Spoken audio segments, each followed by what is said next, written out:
Good evening, good evening. Good to see you guys here, or you can see me and I can't see you. And yeah, if you're wondering what the trend is with these shirts, they are just super unbelievably comfortable. My wife got me one for a present, and I've absolutely loved it ever since she got it to me. I won't say what the brand is yet because, quite frankly, they should sponsor. But super excited to be here with you guys tonight, talk about the market, and most importantly, how many people were at the open house. Like I said last week, I promised you guys I'd give you an update as to how many people were actually at the open house this last weekend. And so to give you guys a little bit of backstory, because I'm going to be covering it once everything is finalized, basically showing you guys how I got a free house. No joke, no games. I'm going to show you exactly how I got a free house. But in order to show you that, I got to make sure that all of the paperwork is done and wrapped up and taken care of on time, because I don't talk about trophies that I might win. I talk about trophies that I won. But as we kind of go into it, kind of looking at what this week had to hold, we see some interesting things from the government. You see obviously the 818,000 jobs that they miscounted. Again, I understand that there's a lot of economists out there that think that they know, but when you actually are talking to all your tenants, when you actually are seeing what you're getting for incoming potential renters, when you see all of the applications that I do, we've got right now, so we just finished construction on 2 units. We had another unit that's available. And so we actually had 2 that just rented out. But the 2 that we just finished construction, now we're doing ads on those, and setting up for an open house on Saturday.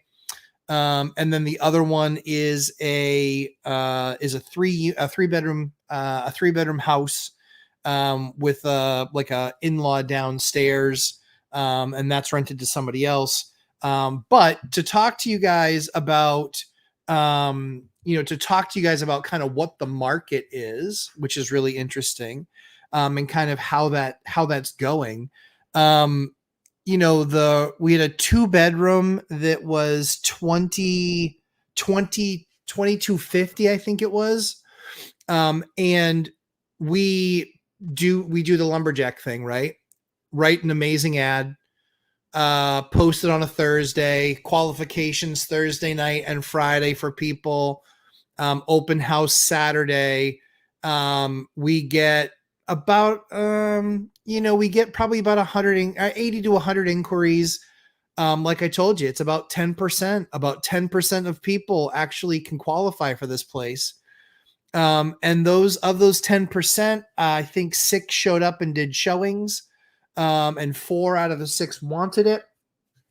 And 2 of them really wanted it. And basically one person, essentially raised their hand and said, listen, no matter what, we want the place. We just want it. It's a perfect fit for us. We love everything about it. And this is what happens when you have the appropriate finishes, when you have a good design taste, when you take the lumberjack landlord's course and you listen to how I decorate and my color palette and how I lay out units and then how I advertise them. You get to get all the benefit of my 20 years of experience and the millions of dollars that I was paid to run companies, directors of marketing and such. But this is what we do. And long story short was $2,450, and the market was rented for $2,250. The actual signed lease was $2,450. They signed the lease and paid. It was $2,450.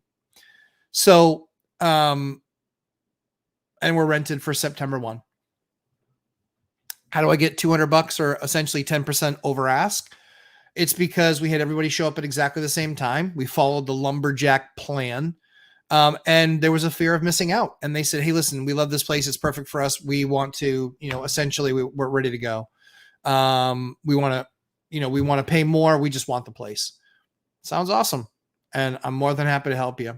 And when we had that many people, the agent knows to tell them, hey guys, as you can see, multiple interested parties. Let us know what, how you guys set yourself apart. And so that's how we set ourselves apart. So that rented $24.50. No coaxing, no begging, no gnashing of teeth, no even second set of showings, no nothing. And so that was that. So I think it's interesting to see that higher end product. So that's more, as we talk about, there's kind of clean and safe, then there's clean, safe, and updated, and then there's clean, safe, and upgraded. Upgraded is when you've gone to the studs and you've done a bunch of upgrades, and it's not just updated like we did some painting and we upgraded some features. No, we upgraded it. It's an upgraded unit. But what's really interesting about that is, again, I believe that that's where my clean and safe units are right now taking the longest to rent, which is amazing to me. The clean and upgraded, guess what? I had a line and they paid 10% over ask and they signed a 2-year lease. I don't know that you can get any better than that. Don't know that you can get any better than that. So anyway, long story short is that's where we're at. But now let's go to the open house. Great product, completely finished. If you guys want to see what that ad looks like, go look at my Instagram, Lumberjack Landlord. You'll see in the Instagram, you'll see the ad, you'll see the listing. I posted it in there. In a week's time, we've had about 1,500 views. We've gotten about, I think it's 42 or 45 likes or saves. That's just on Zillow. That's not on Redfin. Zillow used to own so much of the market that you could really that was really your truth teller. That was really your market teller of where you were at. But now Redfin's pretty big. But still it's Redfin and Zillow, largely speaking. And so, we were on market so as of today, we've been on the market for a week. We were on the market, last Thursday. We had an open house on Sunday. That was the first time that the agent could do the open house. Totally fine. And but then we got pouring rain that morning. So I'm like, is this really a market indicator? Is it? I don't know. I don't know that it's a market indicator, but the numbers are what they are, but I always like to give all of the detail around the numbers. That way you guys understand exactly where we're coming from. So the detail around those numbers were, we had 4 people through it. One person, your typical looky-loo neighbor. One was an investor, which was a little bit surprising for a single family home at $450,000.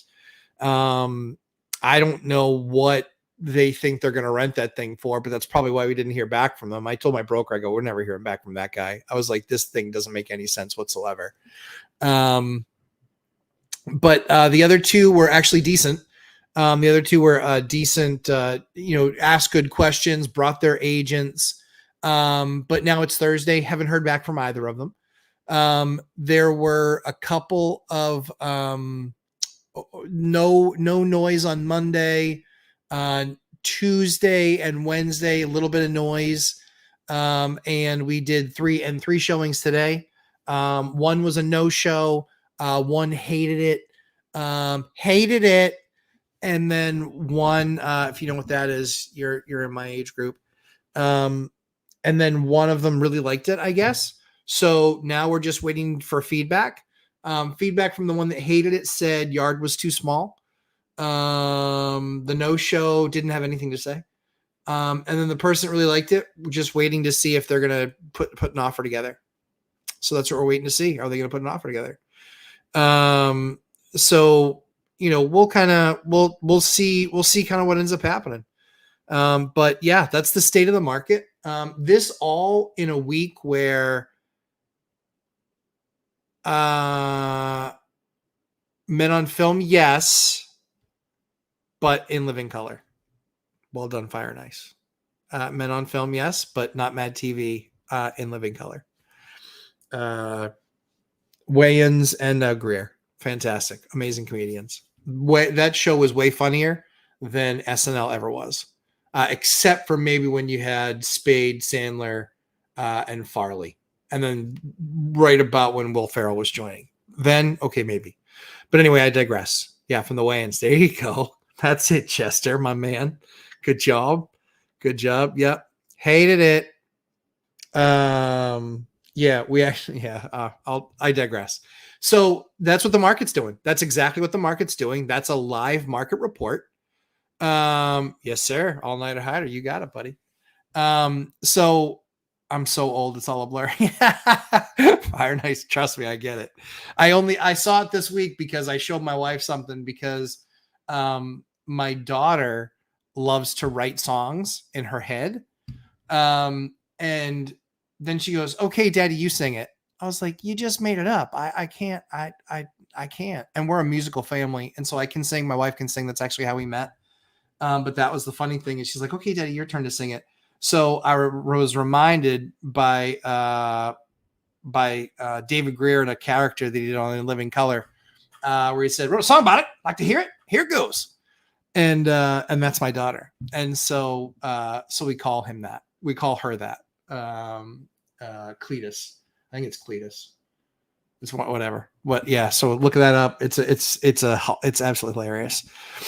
But yeah, that's the market, guys. I always share with you the good, the bad, and the ugly. Right now, so like I said, that Sunday, I felt like that Sunday was definitely kind of crushed by the rain because we had plans and we kind of bagged the plans because we're like, it's gross outside, it's pouring rain. Who wants to get wet?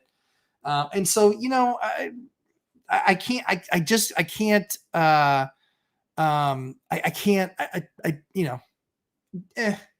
can't fault. I don't think that that's anything's fault. That's just the luck of the draw way it goes. This week, 3 more showings, 4 more showings. Okay. All right. So now we've done, 8 people through the place, 8 people through the place in 7 days. Okay. Obviously not the same traffic. Admittedly, we went out a little bit higher because we were just like, hey, you know what? Let's throw it out there, see what we got. And worst case scenario is, we'll drop the price. I want to watch and see how the market's working and what's reacting. Rates are lower and it didn't do anything. So I think everybody getting wrapped around the axle about maybe a quarter point drop from the Fed. Watch Uneducated Economists. Watch my buddy Simon. They're not going to do anything. A quarter point is not, it's a fart. It's nothing. It's not going to matter. Not going to matter. Anyway, let's jump into some of the questions before I get too far behind. But welcome. Always good to see you. For those of you who don't know, I am the Lumberjack Landlord.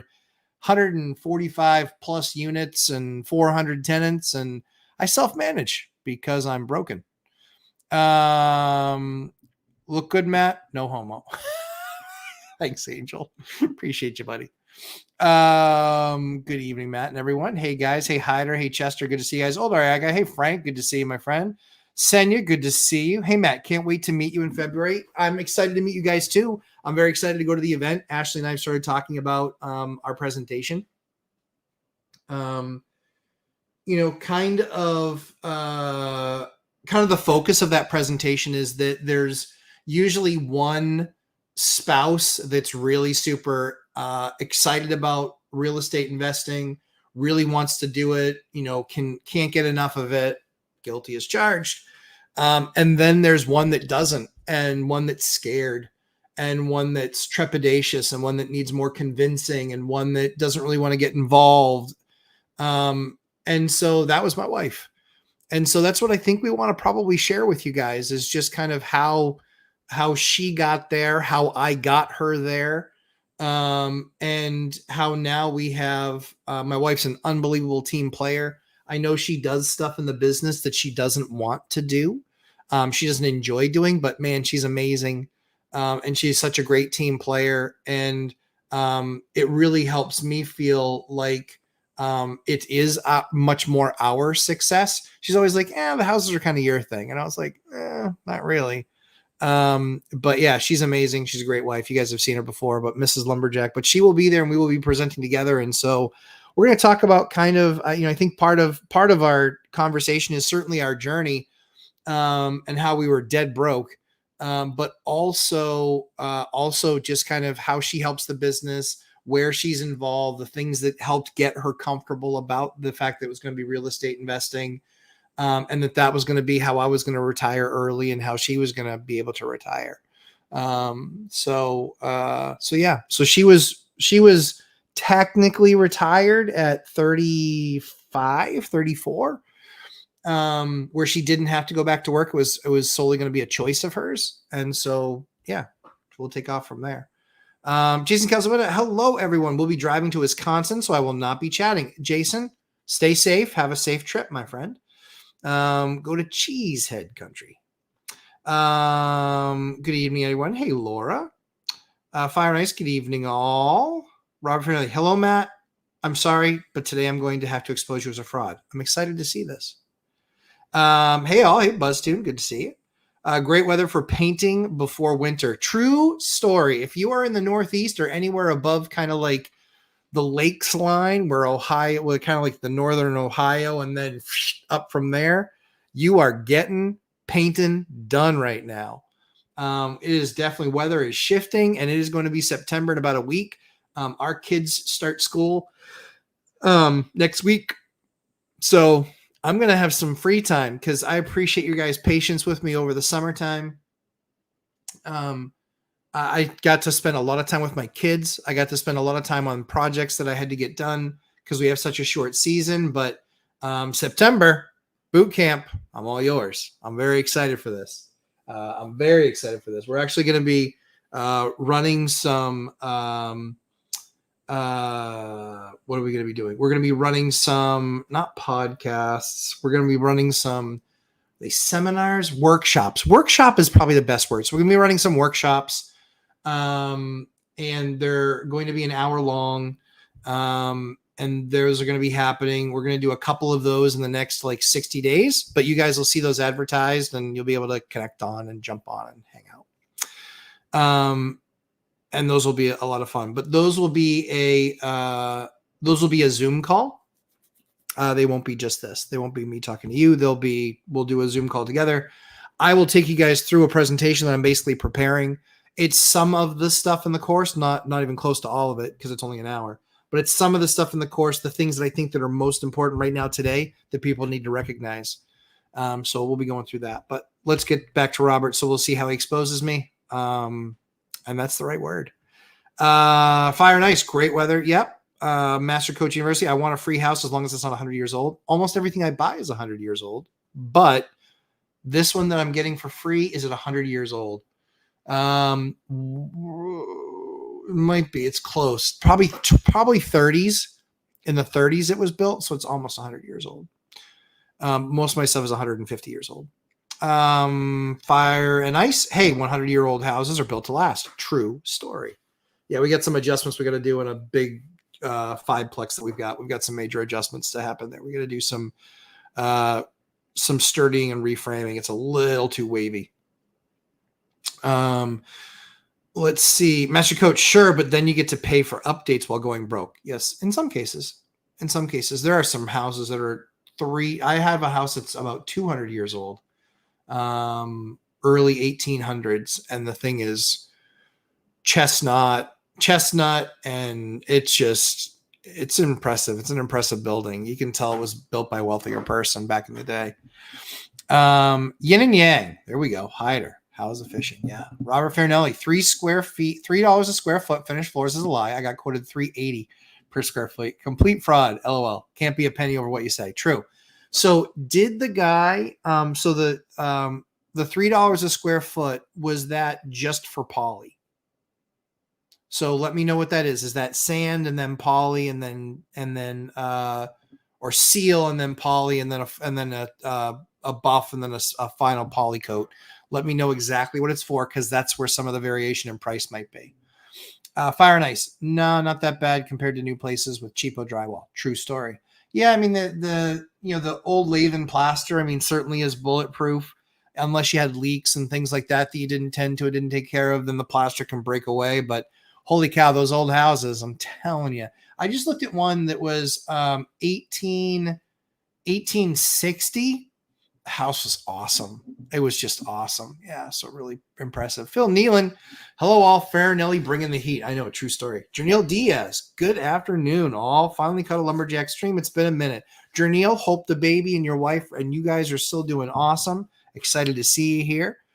I know CoffeeZilla now. Yeah, Robert's CoffeeZilla now. It's going to be really anticlimactic, I think. Could have been could have been better. Yeah, I remember. I heard that. That was a tough one. Luke Devine, almost 10,000 subs. Yeah, guys, 10,000 subs. We're going to do a celebration show. I haven't figured out. We're going to do a celebration show. When we hit 10,000, that next one will have prizes. We'll have prizes in that show. We will have prizes. So it will be advertised. But we will have a celebration show for hitting 10,000. 10,000 is a big number. Not a lot of people get to 10,000. And so super blessed to have you guys along this journey. And at one point or another, 10,000 people wanted to listen to me. But yeah, excited to have you guys. Hey, Dylan, good to see you, sir. Richard Trong, hello, everyone. Good to see you as well. Let's see. How thick do you want your LVP to be? Dylan, great question. What you really want to do is you want to take your thumb and put it on the corner of any board that you're testing. And if you can hold it like this and push it like that and snap it, that's not the stuff you want. Typically, they're talking about like a 3 mil, and I like to see more like an 8 mil. I like to see something pretty substantial. So I like to see that 8 mil stuff. But go in, test it. I don't want engineered. I do want LVP if I'm going LVP, but again, with that more expensive LVP, believe it or not, wood floors right now, they're about the same price. Install and complete, they're maybe LVP is a little bit less expensive, but what are you going to do with LVP? If it breaks, if a board snaps, if anything like that happens, or you did, poorer quality LVP, it's not going to, with the wood, you get 10 sands. Somebody said 28. And I'm like, dude, you don't know what you're talking about. You've clearly never sanded a floor. You don't get 28 sandings. You can get a screening. You can get almost unlimited screenings because the screen just takes off the poly. But yeah, that's just silly. Jerry Oaksmith, good evening. Hey, Jerry, good to have you here. Nice to see you. Let's see. Joshua Melby, do you list your rental criteria in your ad? Yes, I do. The sample you gave in the course didn't include that, but I'm assuming you do. So we do, but it's only the reason that we didn't put that piece in the course is because it differs state to state what you're allowed to post in it. So what I wanted to do, obviously, with anything that's in the course, ideally you're double checking and making sure, hey, is this allowed in my local network? Now, that being said, yeah, we do post in there, but we only post two things. We really only post credit score with an income qualifier and no evictions. That's all we post. And legally, we can post that. I'm not sure what it's like in your state, but yeah, we do that, but that's about it. So many questions, says Master Coach University. I agree. Second City Fire Night, Second City TV. Yeah. Josh Melby, how do you go about informing tenants they weren't selected when you choose one? We just let them know that they weren't selected. We say, and in many cases, what's really interesting is because we have so many units, a lot of times we turn them into another unit. We just say, hey, you were an absolutely fantastic choice. However, somebody else was just slightly a better fit. That being said, we'd love to offer you another unit if you're interested. 8 times out of 10, I'd say 8.5, 8 to 9 times out of 10, they say, yeah, sure. What do you have? Because we know that they were looking. And so we show them the other place, and sometimes they like it and sometimes they hate it. But my record is taking one ad and turning it into 4 unit rentals. That was my record. That was for a June 1. So that was my record. Was a 4-1. Oh, you know what? Oh man, I don't have my phone. That's a bummer. You know what? Let me see if I can. I just need to send my lovely wife something. Hold on 1 second.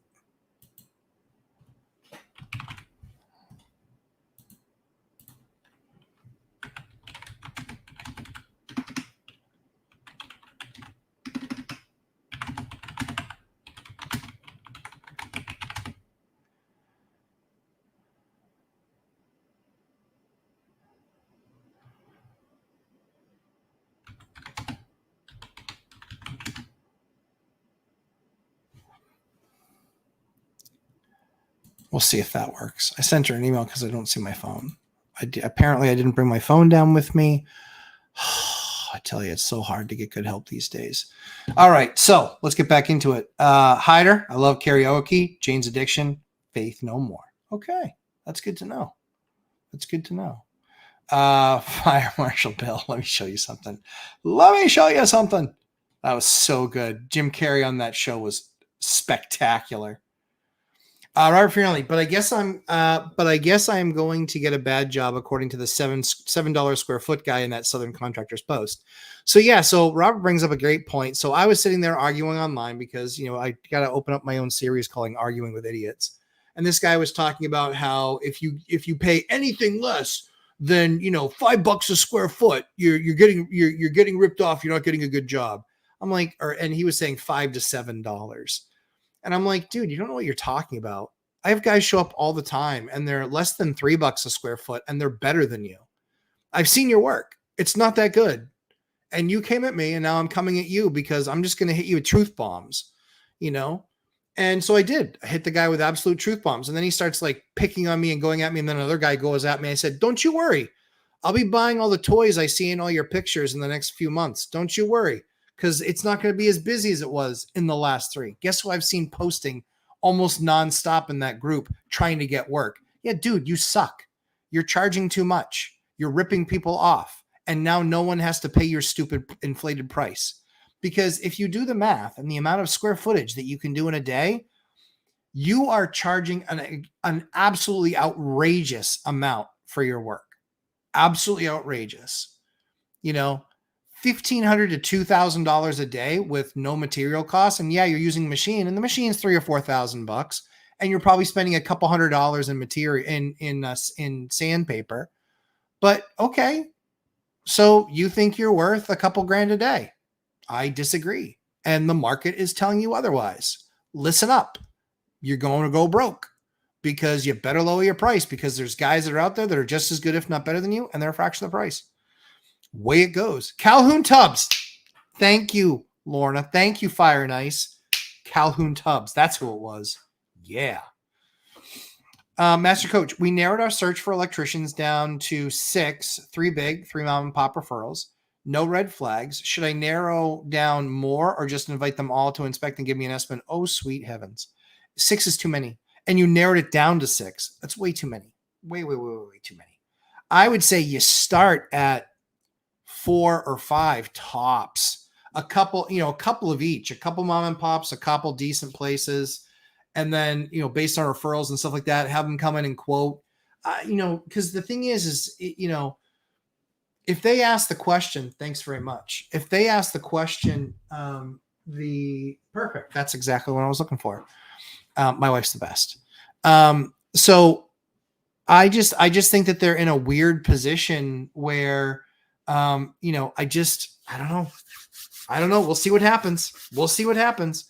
But, I think that 6 is way too many. I think that 5 is probably too many. I think 4 is probably good enough. You built the best rent box I've ever seen. You have. Master Coach. If you guys are in my course, he's got the best rent box I've seen, the most in-depth. You go to that level and you know your market better than anybody does. That's what I'm trying to get you guys to do, is know the market like that. So, but that same approach got you the best rent box. That same approach with contractors will just eat up your time. If you've already got the referral, let them do the walkthrough, get them to walk through and see it in the scope of work. I looked at a building. When did I look at that? Last week. Yeah, last week. It's a wholesale deal. I might do it. That's the single family house I might do just for the channel. I wonder if I can expense that as a marketing. That would be interesting. John Canny is Johnny LaRue. Yeah, see, yeah, like Candy's great, but man, that cast, Wayans, Greer, both Wayans, Keenan Ivory and Damon, Tommy Davidson, Jim Carrey. Oof. I don't know. I don't know. Like I said, Sandler, Spade, Farley, Will Ferrell right at the tail end of that, Daryl Hammond, Phil Hartman. I mean, oof. Yeah, that cast was strong, but that's now this stuff sucks. Do I need to clean the floors before sanding? So they should vacuum them. The only thing that you want to make sure before they sand them is that you've pulled up any and all type of real debris, like staples, because that'll rip their sanding. Sometimes you can even rip the belt. You don't want that to happen to them because those belt replacements are expensive and it will delay your job a week. What I would say is just make sure it's clear of stuff like staples and nails that are up. Just make sure it's clear of that. The easiest way that I've ever done that before is I just take the shop vac with the wide head and I just run that up and down every single floor. And then if I hit something, I know that I need to correct it or pull it, one of the two.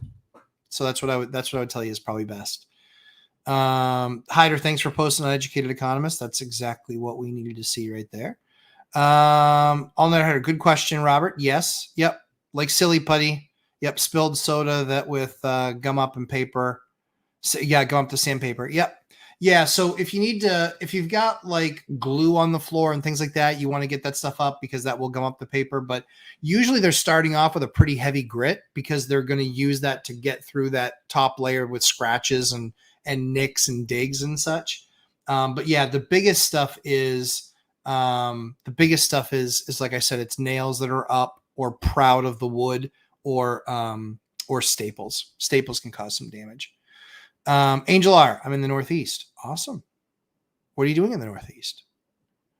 Hey Matt, I'm rewiring a unit. Oh, would you recommend adding electric heaters to each room to future-proof it, even though the 22-year-old four-side air furnace still works? So, what's really interesting about that, Angel, is people don't often think about that. Like, I'm proud of the fact that I mean, not condescendingly, like I'm proud of the fact that you thought of that. I think it's a good idea. The thing that I like to look at is A, do you have the capacity in the panel, number one? And B, do you have an electrician that's willing to do something like that on the side and just basically make home run chases? So what a home run is it's where the wire goes from the unit all the way, it's a home run all the way to home where it goes all the way back to the panel. And so then you have no connections, you have no linking. It's literally wire to wire, boom, you're down there. And then you can put the little thermostat. You can put the you can get the electric heaters that have the thermostat right on them. So you don't have to put it up on the wall and get connection and all this other stuff. You can literally do it, where you get like an 8-foot piece of baseboard. And so I would tell you that usually our cost for that when we have walls open is usually about $350 per strip. So we will put them in sometimes. When the walls are closed, we will still do it sometimes. If we've gotten a complaint from a tenant saying, hey, this room is just always cold, we don't know why, we'll actually usually thermal camera the wall first. When we thermal camera the wall, we'll see if there's too much or not enough insulation in the wall. If there's any insulation in the wall, we thermal camered one room and there was no insulation in the wall. I was like, oh, dear Lord, that's the worst. So we fixed it. But we had to, set a schedule and blow it in and all this other stuff, blah, blah, blah. So anyway, the old four-side air furnace still works. I would just look at what the cost is. If it's $1,000, as an example, if it's $1,000 to add 5 pieces of 8-foot baseboard into the house or 4 pieces of 8-foot baseboard into the house, if it's $1,000, I probably do it. If it's an expensive and it's a more expensive unit, I probably do it. Because when that heat system goes, it's going to go in the wintertime. It's going to go in the wintertime. And when it goes in the wintertime, you're going to need to keep that unit at 58 degrees at a minimum. You have to keep it at 58 degrees. If you don't, they can call and report you. If it's less than 58 degrees for more than 8 hours, they can call and report you and they can get some pretty big damages against you.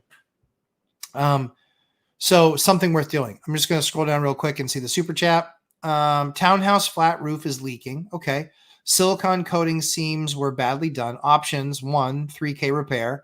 2, complete re-roof. Water is pooling. any ninja hacks for this, or bite the bullet? Great question. Thanks for the super chat, Master Coach. 3K repair, a complete re-roof. What's a complete re-roof cost you? And if they make the repair, what are they guaranteeing? You know, are they saying, hey, we'll make the repair, but we're not putting a guarantee on it? Don't super chat me again. Don't look for that. But answer those questions. So are they, look at that different stuff. Look at that different stuff for sure. Yes, indeedy. All right, let me roll back up. Dion, what's up, pal? Good to see you. Dion and I did, we actually have school tomorrow. Yeah, we do. 11 a.m. Eastern time is when I'll be here, 8 a.m. Pacific. But we actually have school tomorrow. Yeah. We're doing that for Zub while he's gone on vacation. Yep. Richard. Ooh, excuse me, guys. Sorry. Didn't get the best night's sleep last night. And then had a huge day today. Nonstop meetings and the DMV. Are your course students able to order cabinets from you? Yeah. Yep. Or is it only Bootcamp? I have to look at what the policy was. Let me just double check it. I'm part of the course. Yep. I just bought Bootcamp. Oh, then Bootcamp, you're good. Is there supposed to be a verification email? If you don't have access, so Richard, if you don't, there's been something going on with the automatic function there. If you don't have access to Bootcamp number 4, like there will be a verification email that's set up once it's set up. But we haven't set up that yet because we're going to send out a poll. Everybody that's signed up for the next boot camp, which is going to be Bootcamp 4, everybody that's signed up for Bootcamp 4 is going to get a notification email, and we're going to do a poll. And we're going to have 4 time options of when we're going to do it. And we're also going to have one of the things we're going to add from last time is an other. But keep in mind that we have people East Coast to West Coast. And so it's usually something that's later. And also gets people past like family demand stuff on the East and, past dinner time on the West and blah, blah, blah. But you'll get a notification once the Bootcamp 4 is set up. But we're going to actually send out a poll. I believe the poll comes out this week because I believe we're going to start on I want to say it's like the 15th. It's the second full week of, or beginning of the third week, I think, of September. But yeah, I don't have my phone here. Sorry, guys. I usually have my phone on me and I don't. I did plug it in because it was dying. But yeah, that's, so you will get a verification once the group is set up. It's going to be Bootcamp 4. You will be seeing an update of everybody getting that sent back. I don't know if there's any spots left. There might be one. In all honesty. Yeah. I think there might be one space left in Bootcamp. I don't know what that word is. And I don't have my phone to look it up. Diatomaceous? I don't know what that is. Diatomaceous earth is in everything from deodorant to drywall. Okay, interesting. Sorry to hear that, Fire and Ice. Oh, need a pep talk. Oh, I'm sorry. I missed this. I'm so sorry, Fire and Ice. Need a pep talk. One of my tenants got fleas and didn't say anything for over 2 weeks. Trying to fix this with, okay, I got it. Okay. Now I understand where that came from.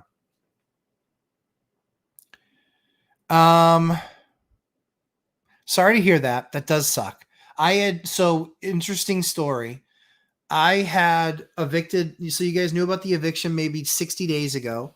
We evicted the group there. I evicted a group in a unit.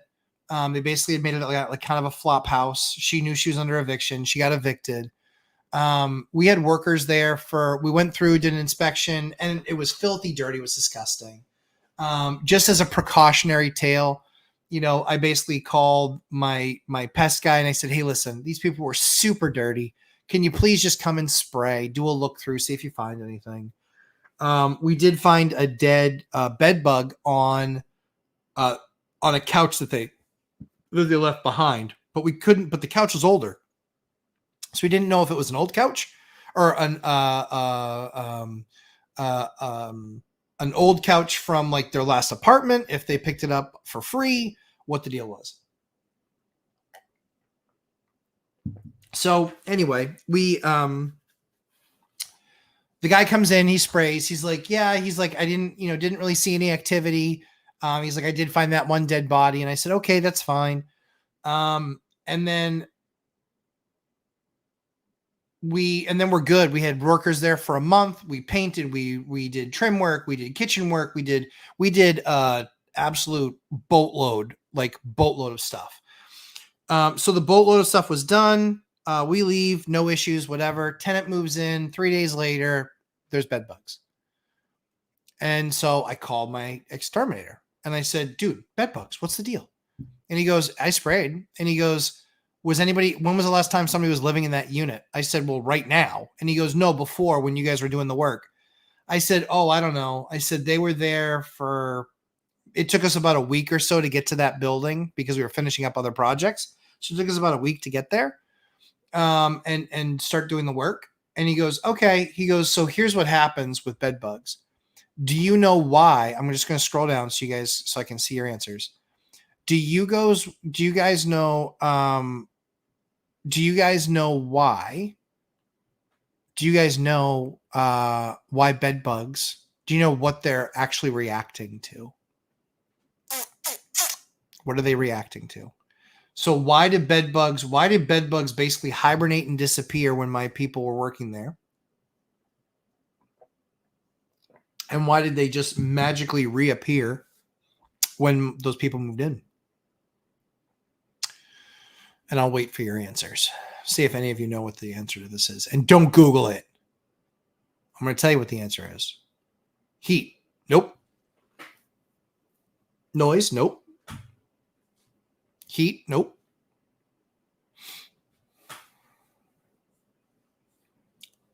I have no idea what bed bugs react to. Lars, good answer. Carbon monoxide. No, carbon dioxide. Sorry. Carbon dioxide. Carbon dioxide. That's what they react to. Tracy, good question. So Tracy, moisture is almost always going to be termites and sometimes cockroaches. Food, Michelle, good question. Nope. Who to bite? It's a little bit, but the bigger thing is it is carbon dioxide. So here's what happens. My workers were there all day long, windows open, doors open, doing the work, fans running, blah, blah, blah. Didn't see anything, nothing. They were in the walls. They went into hibernation. They were gone. All the mattresses were gone. All the bodies, there wasn't any real buildup of carbon dioxide. So what happens? Literally the people move in. They spent the day moving. They were then sitting there eating dinner at 5, 6 o'clock at night. Then they're all hanging out watching TV. Then they all go to bed. Then they wake up. They're in the house most of the day, kind of organizing, getting all that stuff done. They sleep there again, and boom, next day, bed bugs. Bed bugs. Yep, no joke. And not just a couple. I think she said 3 or 5 or something like that. Yeah. Yep. So that's what happens. They come out when there's a buildup. That's when they know that their hosts are there to feed on. Yep. The new people didn't have them because the new people actually came out of one of my units. Yeah. And that unit didn't have anything. We actually went back, inspected that unit.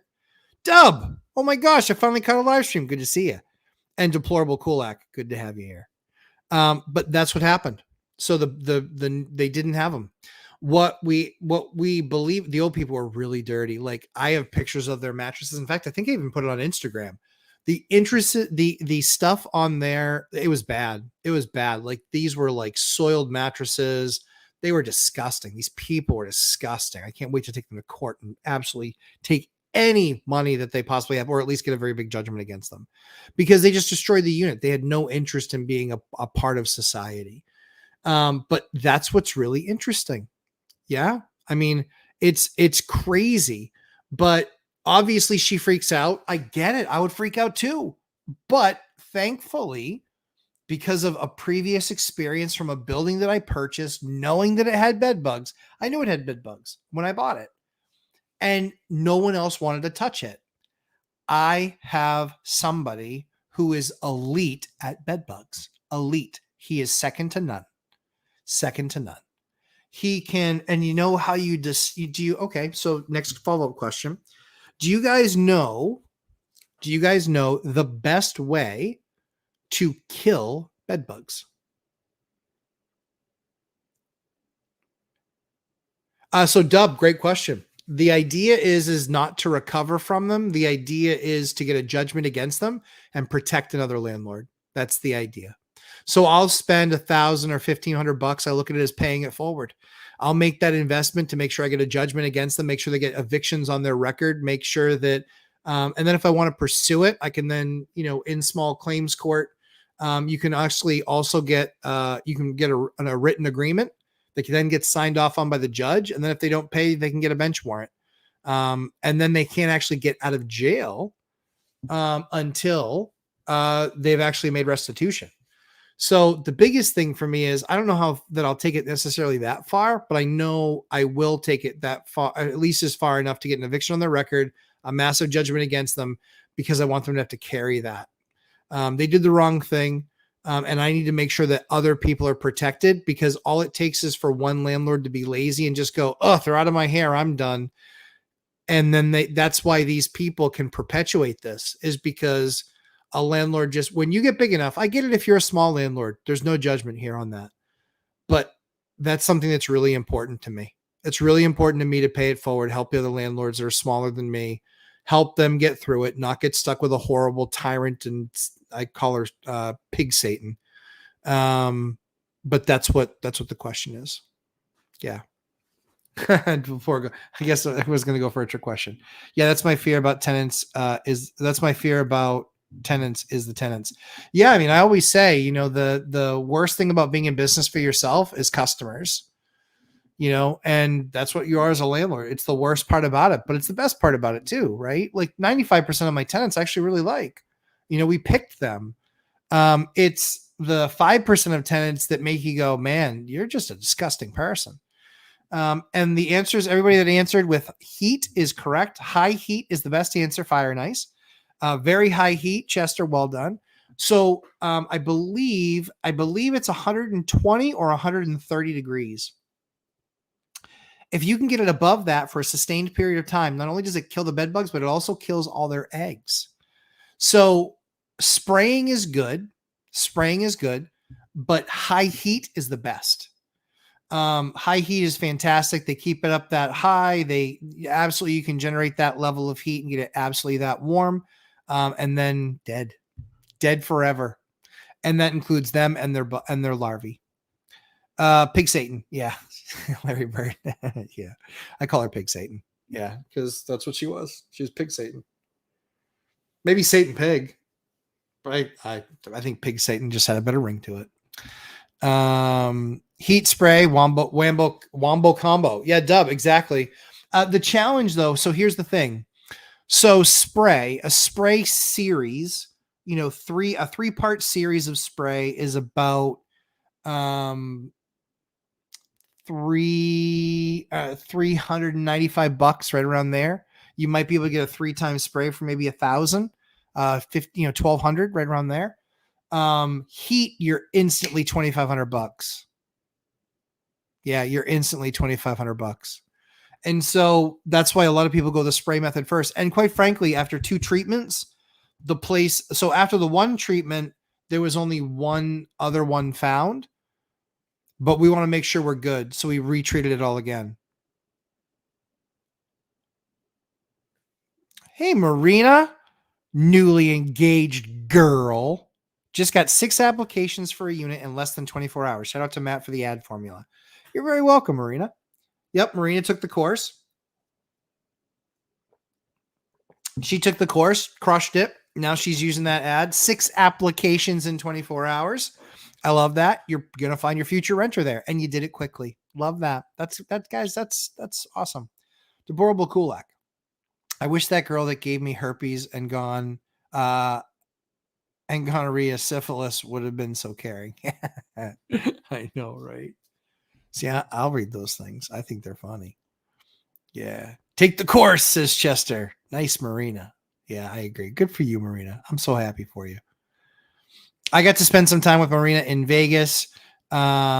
Just had a blast with her. She's so fun. She's such a good person. Had a lot of fun with her. My kids really liked her. And so, yeah, so Marina was great. Wish you all the success. Let's see.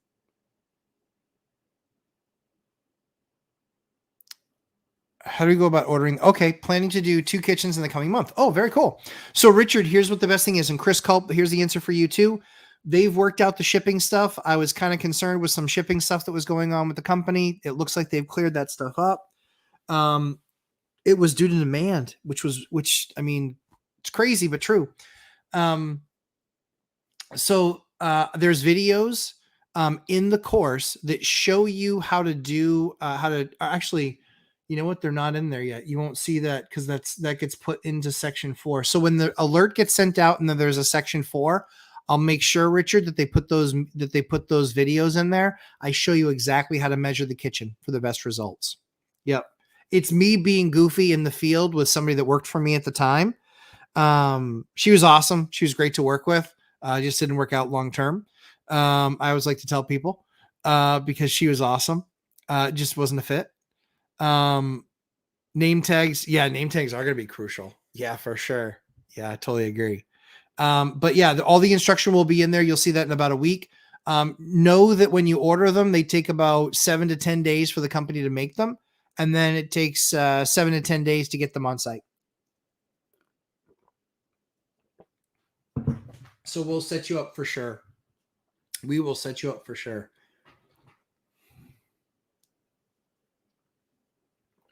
From a headache. Maybe it's to stop shouting so much.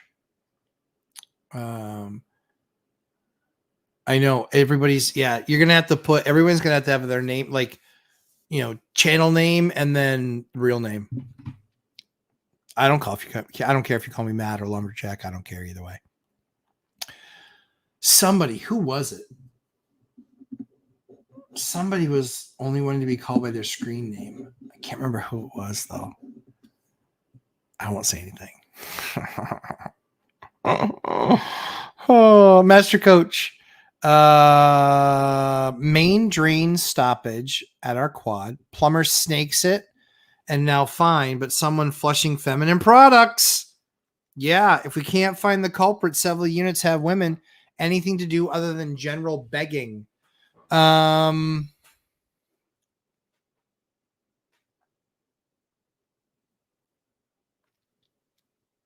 you get the clog again, you can go into each unit. Yeah, go into each unit.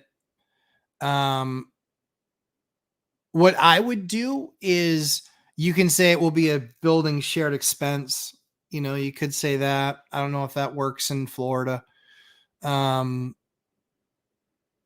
Yeah, we had somebody get placed. They moved in and literally almost immediately started blowing up my plumbing. She's like, how do you know it's me? I said, because everyone else has lived here and I haven't had the problem. You're new. And now I have a problem. Wealth with rentals, while using CDS calculator, I notice if use 150K for purchase and 150K for rehab, I got a yield of 3.5%. However, when I use the total of 300K for purchase, only my yield was minus 7%. Yeah, that makes sense. It does. It does. Yeah, it's why is that? Any thoughts on why the rehab money is not having the same as the purchase price? So if it depends on how that money is amortized is the issue. That's what it depends on. Is the money interest only versus its interest, principal and interest also being deducted? That's definitely part of it. It's definitely part of it. But yeah, without seeing your actual calculation, I couldn't tell you. I could pick through the numbers and figure it out. But my guess is that the 300,000 is principal and interest and such. And my guess is that when you do it the 150, that the back half is not amortized the same way. It might be interest only, but it certainly isn't principal usually. And when you're doing a HELOC or something like that.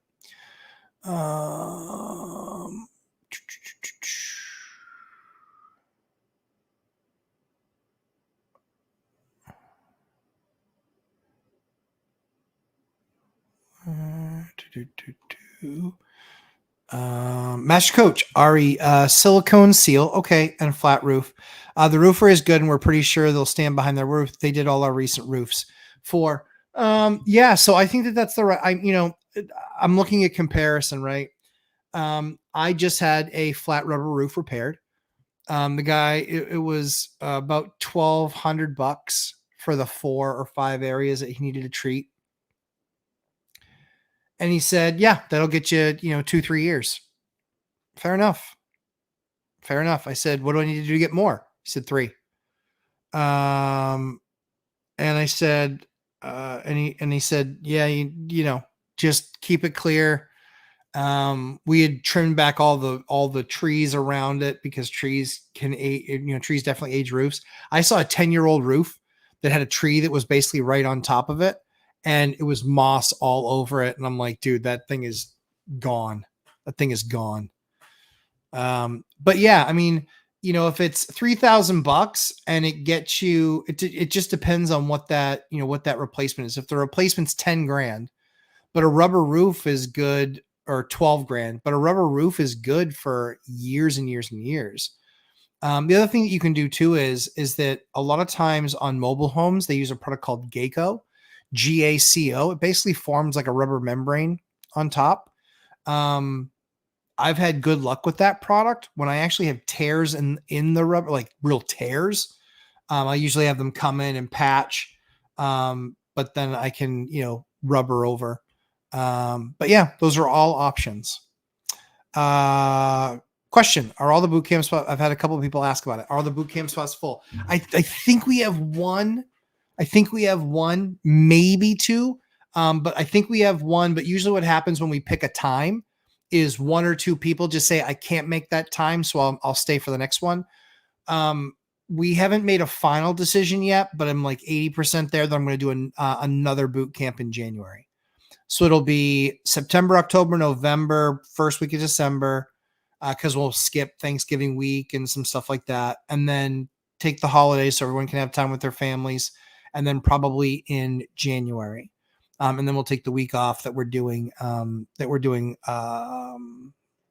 Zoob's event, because I'll fly. Well, my wife and I'll fly out there. We're going to take the kids and that sort of stuff. Yeah. Hey, Joe Aiello, good to see you, sir. Missing the boot camp sessions, Joe? I miss you. It was always great spending time with you in the boot camp sessions, and it was a pleasure to have you in the boot camp. Yeah, I'm glad to have you catch up with me here too. I'm so delinquent in emails and following back up with people. That's going to come clear in September when my kids are in school, so I'm going to have some time during the day to do stuff. Dub, this is nebulous. This is a nebulous sidebar. But if I join the course, is the internal chat forum open to ask questions? Absolutely. About property and duplex build I'm considering. Is that appropriate? Yeah, Dub, absolutely. That's what we're there for. We're there to build up that group. There's other Facebook groups, and Zoob's got his Facebook group and things like that. But our focus is, really building the community within there. And then the other experts that I have that are actual, like, we had Rich the Roofer, not his official name, but we had Rich the Roofer. We had Tina the banker. We had John, a trust attorney, and he does some eviction stuff. I'm going to have my elite eviction attorney in there, with all sorts of the creative ways that, they've used the evil against us so well, and he'll use the evil back against them. It'll be, that. And then the things we have coming, as an example, like I've got a special lead course that I'm putting together. It's been so unbelievably involved. I'm literally taking you document by document, email by email, checkpoint by checkpoint through everything. I'm just trying to get the completed outline finished, because it went on for over a year. I want to make sure that if you guys ever get hit with that, or A, here's how to prevent these things. B, if it happens, this is what your process is going to be. That way, you guys will know right up front, and you'll know how difficult it is. You'll know how hard it is to manage through it, and you know the things that you have to do, and you know the things that you need to make sure you don't do. So yeah, Dub, absolutely an appropriate question. Yeah. Richard Trump, and we're going to be starting for the course as well. I'm just building out a calendar. I want to basically have 4 months in advance where we will be doing a special event every single month for people that are in the course that it's part of the course. You guys get to attend it. So I had to retire first. I had to get past that stuff. And, spend the summer with my kids now that they were out of school, and now that they're in school, now I've got time during the days and things like that. And they're still young, so they go to bed fairly reasonable times. But I have a lot more time now during the day to get through the stuff I need to get through that I used to get through at night and on the weekends. Richard Trung, any experience using a fire ladder from an upper unit where there was only one egress door, and the unit is grandfathered legal? Yeah, I have fire ladders in some places. So you're basically just saying it's got a window. It just doesn't have an egress window, I think is what you're saying. Deplorable Kulak, I had a question. I'm currently looking to purchase raw land and set up a portable school building of 1,600 square feet and turn it into a 2-3. Any advice on passing it through New Mexico CID? Oh my goodness. That's rot. That's so deplorable. That is rot with risk. And here's why. Buying land, awesome. Building on land, awesome. When it's something that they've never done before, you're much better off asking for permission than asking for forgiveness. It will be a longer process, but putting there's a lot of times where like code doesn't allow for you to just put a mobile unit on something. It can be modular. It can't be mobile. There's different states, different zoning that have rules around that. So the advice that I would give you, Deplorable, is, as much as you hate to hear it, I'm sure, because I hate to even tell you, but I'd be not doing the right thing for you. That's an ask for permission, not ask for forgiveness type of an approach. We look at that stuff. We're trying to do 3D building, 3D printing building, modular building. We're trying all of those different avenues, and we're working with all these different towns. We're trying to narrow it. We basically narrowed it down to like 2 towns, and having that conversation with those 2 towns. And we've sent plans over to them, and they've had questions about the plans. We're just trying to get a plan approved. As soon as we get something approved, we're like, okay, now tell us what zoning we can do and what land we can put this on. Because then the restrictions are very real there. Depending on the zoning, there's one zoning that says you can't have more than one building on you can't have more than one structure on a piece of land that's 10 acres. There's type of zoning that's like that.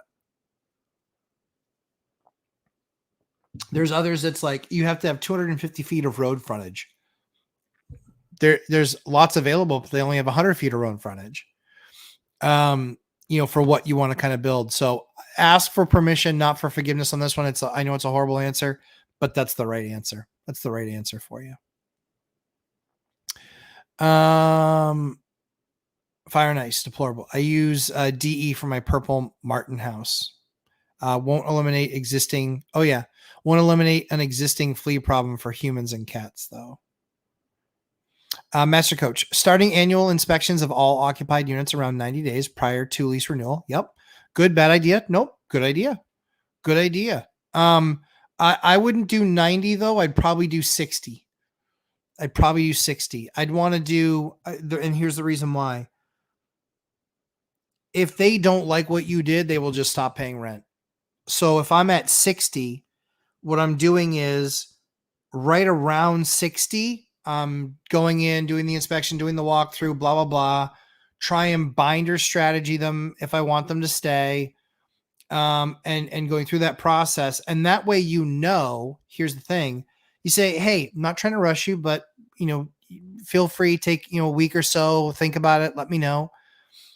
Then that puts you towards like the 40-day mark, right around there. And then if they say yes, then you have time and you can redo the lease. If they say no, I'm leaving, you say, okay, sounds good. And then the letter in the course, like you see, hey, you're leaving. Here's the things I want to make sure you're taken care of before you leave. And your move out time is this, because my lease says 5 p.m. on that last day of that month. That's why I have it that way, is so I can actually hire my cleaners and say, hey, sorry, I got to move out, but I hire them a week or two before and say, I got to move out. That way I'm getting the unit cleaned the night that they move out at 5 o'clock, because that's when they're supposed to be out. And I also put in my lease, because it's legal in my state, there's a fee if you're not out by that time.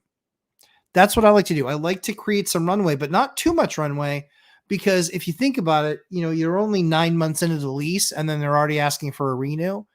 That's what I'm trying to do. So I think that if you do that 60, I think you're better off at 60. Wealth building journey, wealth rentals. The amortization schedules are different. Yep. One is for 150K, one is for 300K from its perspective. Yeah. But like Matt said, the principal amount is being amortized. That's exactly right. Yep. Exactly. And that's just a guess. There's a course link. Thank you very much. Wealth building journey. CJ, golfing with a local investor who is about your size portfolio wise. Looking forward to picking his brain. Very cool. CJ doing the right things. Network is your net worth, building it up. If you are a little lumberjack, where's your axe? Well, I don't carry my axe everywhere. That's intimidating. So I do have an axe, but it's actually in my garage right now where axes belong. Fire Nice. Looking forward to lead info. Yeah, I'm excited to do it. Honestly, when I set out to do it, I really felt like it was really important. I didn't expect it was going to take this much effort and time. It's a lot.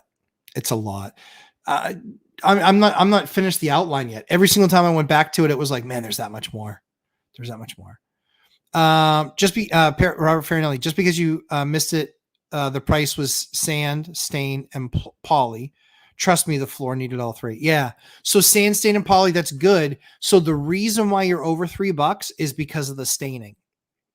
They charge, all of those companies charge a decent amount of money for the staining, because A, you have to buy the stain, but B, it's by far the most resource intensive part of the job with how they do it.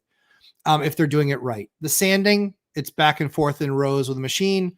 The poly, dump a bucket, swirl and roll it out. The staining, so you get equal application of the stain, that's the toughest part. So that's why I think that one's a little bit higher. Lars might be, Matt, I might be starting a 203K loan for my son. Love that. What are the things you wish you knew before doing your first 203K loan? So that's a great question. Really, really good question, Lars. The 203K loans, the toughest part is finding a GC that will fill out all that paperwork, because they're the ones that need to fill out all the paperwork. So you do your best job filling out as much as you possibly can for them, scope of work, blah, blah, blah, blah, blah, blah, blah, blah, blah. And then you put it in a position where the GC only has to add the numbers. The old rule, I don't know if this rule has changed. I don't believe it has. You can't GC your own 203K. You have to have you actually have to hire a GC. You're going to want the biggest thing to know is that they're going to have to ask the builder to carry paper. That's what kind of sucks about it. Is that, they're not going to be reimbursed until so a lot of times you'll have to front that cash on that payment, before you've gotten paid. That's what happens on those. I did the streamlines, and I've done a full, the 203K is just like a construction loan. But yeah, the big thing is just make sure you're always on the same page. It is, 30, when I'm providing materials, I do 50% payment on rough inspection and 50% payment on completion. That's the way I do it. When I'm not providing the materials, I'm usually a third, and a third. I just did one today where we were about 40% of the payment was up front. But I was okay with that because they'd already spent a week there. They'd already spent a week worth of days there. So, it was further ahead because they'd already put in that time, and material and etc. So exciting, very exciting. But Chris Bell, also welcome to the channel. Robert Farinelli, nope. Lars Nielsen, nope. Good, got it. I don't mind. Chris Bell can ask where my axe is. It's fine. It's all good. Doesn't bother me. Do you expect Federal Reserve to lower interest rates a quarter point or a half a point in September? I expect them to not lower. And if they do, it might be a quarter. But the 818 kind of threw me for a loop because I knew the market was less healthy than what I was being told because I'm in it every day. So I knew that the jobs number was a garbage fake number anyway. I think if they do lower, I think it's a quarter. And quite frankly, I think it's a fart. I think it doesn't matter. A quarter point is not going to change the difference between somebody buying a house, not buying a house, the real cost of your debt. I still arrive at groceries are 300% more expensive than they were 4 years ago. It is so unbelievable. I mean, I don't do all the grocery shopping. My wife does a majority of it, but a lot of times I'll be the one to go grab, I forgot these 3 things, or, oh, you know what? We just ran out of these 3 things because we just did a big thing, blah, blah, blah. I literally go and get it. And it's like 3 things is like $26. That's a joke. That's a joke. Inflation is absolutely out of control. Absolutely out of control. And we're going to have to take some medicine. And obviously, the numbers that we get are suspect, but now they just, 818. Like that's like 65,000 a month or 68,000 a month, I think was the number. Guys, they were doing that. That's all. It's an election cycle. So I don't believe their tongue if it came notarized at this point. I was always rather distrusting, and from the show me state and show me the facts. But now it's just kind of a punchline. Now it's like a joke. And, some of these people talking about economics is a punchline. Like, are you joking? You can't balance your checkbook. I don't know what you're talking about. So yeah, deplorable Kulak, long answer, but I think that it's either a no or a quarter point at best. Because inflation is still a very real problem.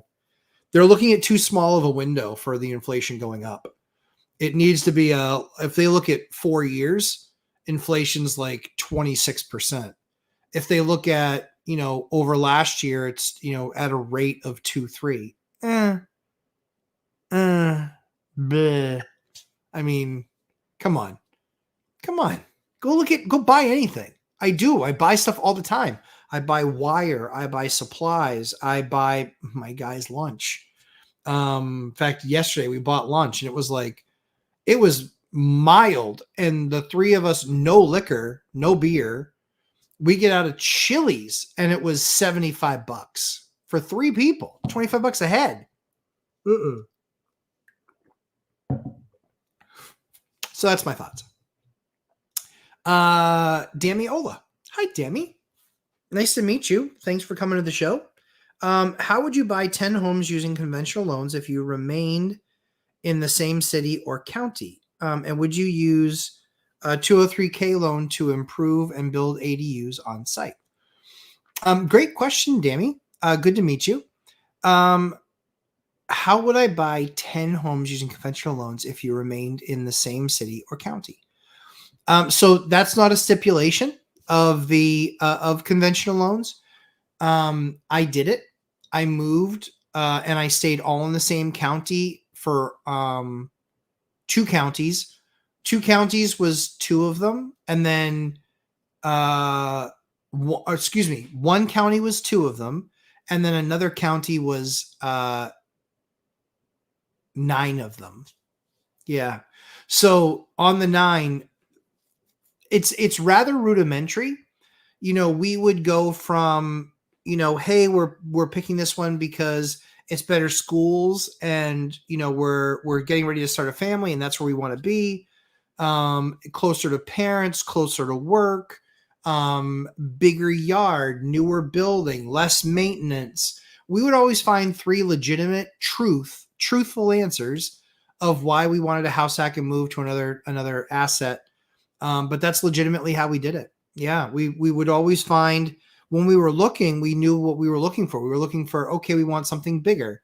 We wanted something bigger. And then we wanted something we're like, oh, that's too big. We'd like to actually downsize.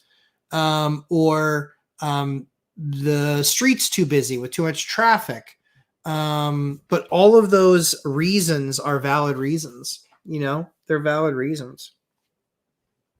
So that's how we did it. Would I use a 203K loan to improve and build ADUs? Yeah, the challenge that you're usually going to have with that is that to build up that amount of equity, if you're doing conventional and you're only doing 5% down, you're going to be years and years and years and years and years and years away of having enough equity to then get approved where you can then build an ADU. So that might be then done where you build, where you get a construction loan from the same bank and say, I want to build an ADU. or you likely won't be able to take a HELOC out against the house if you only put 5% down, as an example. So what you would do is you would go to the bank and say, I need a construction loan to build this thing. And then that's what's going to drastically increase your price. So hopefully that's helpful to you. Feel free to answer a follow-up question below. I'm happy to answer it.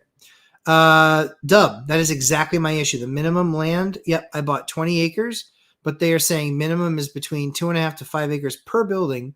Yeah. Which is so frustrating. Yep. So the other thing that you can do, Dub, is you can look for a variance. You can look for a zoning variance. Zoning variances are difficult, but you can win them, especially in today's day and age where they're looking for so much affordable housing. So I would strongly encourage you to, if you looked at that piece of land, I would talk to the town. I would talk to an attorney. Watch the minutes of their town, of the meetings for their zoning boards. Watch the minutes of that. You'll see who the difficult people in the room are. You'll see how the not difficult people in the room are. And that's what I did. I just watched the room. I went to 2 or 3 hearings before my hearing was up. I just watched the room. That's all I did. It was pretty simple. Yep, it was pretty simple. That's what I did. So yeah, 2.5 to 5 acres per building. A lot of times you can get a variance on that. So it might say building, but then can you get, if you do the lot, it is an ADU allowed. So it might be a building for 2.5 acres, but then you're allowed to do an ADU on it, and then you effectively get 2, right? So those are definitely options. Matt, you may remember I was planning on Joe Aiello. You may remember I was planning on building a duplex. I have qualified for construction loan, but rates are ridiculous. Yes, exactly. Worried about cash flow once the build is done. Would you still proceed? So what I would do is, Joe, so being in the course, you know how to build a rent box. Master Coach's rent box, he's been very kind to provide that to a few folks. But in the boot camp, you can get that Master Coach's. You can ask him and get Master Coach's rent box, which he did a fantastic job on. And I would really be aggressive and run that rent box and run it for a bunch of different units, what you're trying to and planning on building. I would run it through all of that and then see how much room you have left. Because I think new construction right now, Joe, is just still too expensive. I still think it's too expensive. At 7% is a problem, but it's not the problem. The problem is there's still a shortage of workers doing that work. So I don't love it. I would really run the numbers because I'm a big guy on gut feel, but then look at numbers. And I got the gut feel from having done my numbers so many times. So I think you're right, Joe. I think you're right to be cautious. I would just take a look at it. Run it backwards. R. Freeman. Hello, everyone. Hi, R. Freeman. Wealth of Rentals. When talking to seller about 50-40-10 seller financing, does telling them about tax prevention really a good incentive to make them accept the offer? Yes, it is. Yep. Because I know that owners who lived in their house for over 2 years pay 0 in taxes after selling their home. That's not true. It's capped at $500,000 if they're married. But the bigger thing is that it could be something else. So they could get all of that money there where they sell their house and they're capped at $500,000. So that is a part of it. But a lot of times the reason why homeowners are not the best person to pitch that to is because me as a homeowner, I sit there and I go, yeah, I mean, if I carry the note, but I have a $500,000 exclusion. The key to it is if they, my example, 50, where I did a 50-40-10, they were in trouble with the bank. They couldn't afford the mortgage payment anymore. They had a decent amount of consumer debt. So when we sat down and we figured out, I said, basically, you're going to be able to, with my 10% down, you're going to be able to take that and you're going to be able to wipe out all your consumer debt. With the 50% that the bank is going to pay, they're going to wipe out your mortgage. So now you don't have a mortgage. Now you have rent, but we'll agree to a price beforehand for rent. And that 40%, that equity, I'm going to pay you on that equity. And so they took a mortgage with taxes that was $2,400 down to about $1,700 of rent or $1,800 for rent. That's $600 or 17. No, it was 17. Yeah, it was actually even maybe even less. It was like 16 and change, low 17s. But that was a $700 a month difference. Well, they're on fixed incomes. That $700 difference was massive for them. It was massive. Plus, they took the 10% that they got. They needed a new car. They were able to buy a car with a reasonable payment. So there are absolutely scenarios where that works, but the people that are most likely to bite into some sort of a combi financing are likely going to be investors. Yep, because of that exemption. Excuse me, guys. Deplorable Kulak. That sounds exactly what I thought. That's what it sounds like when I call these people. Yeah, it makes sense. Yep. Robert Fairnelly. Also, this unit is under construction and expected to be ready October 1st. How should I go about advertising picks before rehab are okay, not professional? Yeah, so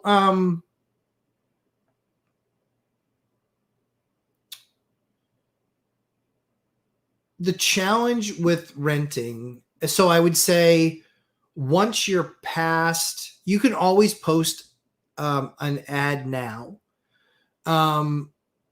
You can, if you have them professionally done, you can have them, basically do renderings of what it's going to look like. That's an option. Just make sure that you're saying, hey, these are renderings. This is as is expected to look like. And so that will help. That will help. Yep. Let's see. What trade did the Penguins make earlier today? They traded a small, fast player that is at least 1 year out for a possible power forward that can play this year. Lars, I didn't see the trade. Tell me the trade. Tell me the trade. I want to know the trade.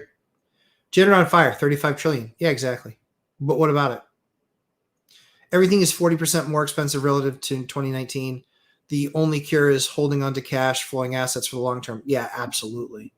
Here comes the unrealized wealth tax. It better not. There's no way that's going to get approved. There is no freaking way that gets approved. The amount of money that they would save or the amount of money that they would create doing that, it will cost more money to track and administer. They have no prayer of managing that. None. And then where do you stop? Stocks, mortgages. Where do you stop? That ain't happening. Paul Kulak, wealth building journey. You don't believe the economy is going to implode and housing values are going to be cut in half soon. They're not going to be cut in half. No, it's not. No, no, deplorable. No, won't happen. Not half. The only way that we got to half last time was a 5-year burn. Number one, it was all of that. There was a ton of excess inventory that had to be worked through the system. We are not in that position now. 50% of people own their houses outright, no debt. The other 50%, the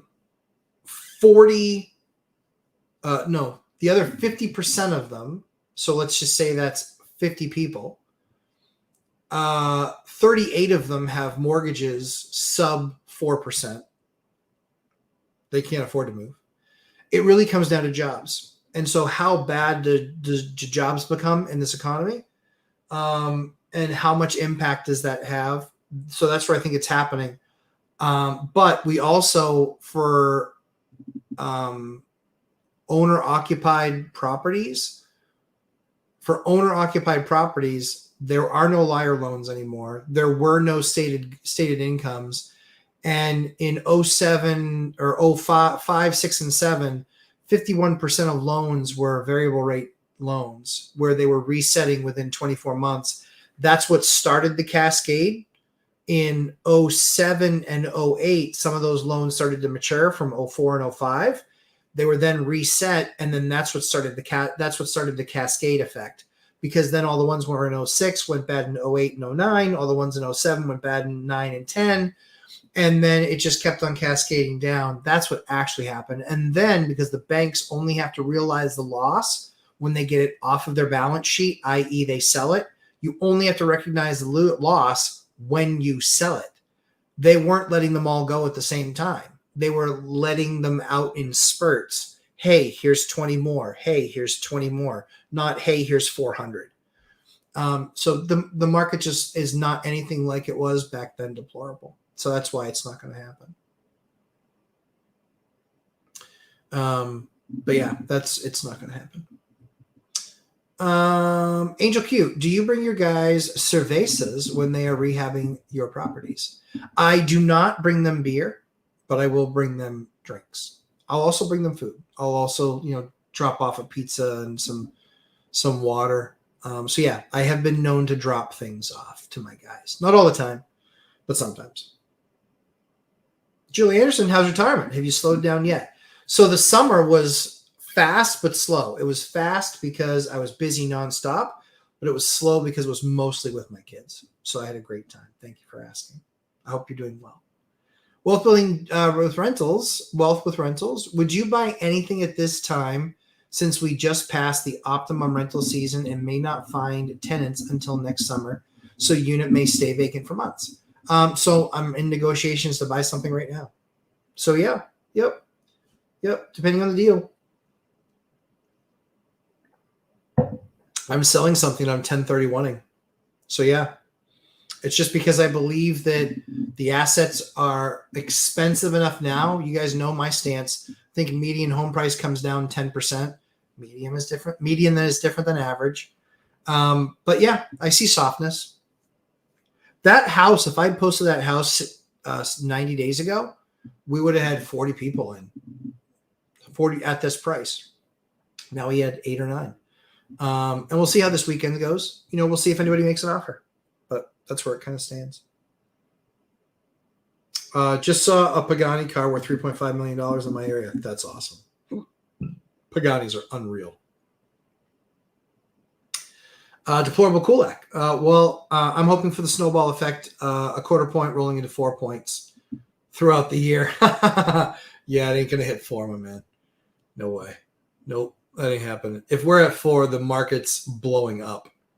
Yeah, we're not going to hit 4 because then inflation's going to, inflation will come back with a double barrel. Yep. Dub, thank you. You're welcome, Dub. My pleasure. For the past 4 years, we've had 25% inflation for the past 4 years, so that makes 100% for the past 4. Yeah, I think it's. I think it's horrible. I mean, but in other things, it's different though. Copper wire for a roll of 14.2. So I can see it in construction materials. We saw it in lumber. Uneducated economists went from 400 per thousand board feet up to 1,600 per thousand board feet. Now we're back down to 400 per thousand board feet. But everything's that much more expensive, so now they lose money at 400 per thousand board feet.